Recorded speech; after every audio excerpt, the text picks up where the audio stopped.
ఘనమైనవి నీ కార్యములు నా ఎడల, స్థిరమైనవి నీ ఆలోచనలు నా యేసయ్యా. ఘనమైనవి నీ కార్యములు నా ఎడల, స్థిరమైనవి నీ ఆలోచనలు నా యేసయ్యా. తందుచు కృతజ్ఞత కలిగి స్తుతులర్పించెదను అన్ని వేళలా, కృపలను పొందు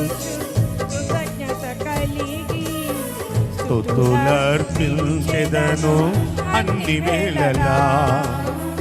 అనుదినము నీ అనుగ్రహమే, ఆయుష్కాలము నీ వరమే.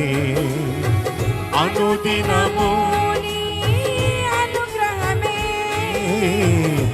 ఆయుష్కాలము నీ వరమే. ఘనమైనవి నీ ఆలములు నా ఎడల, స్థిరమైనవి నీ ఆలోచనలు నా యేసయ్యా. ఘనమైనవి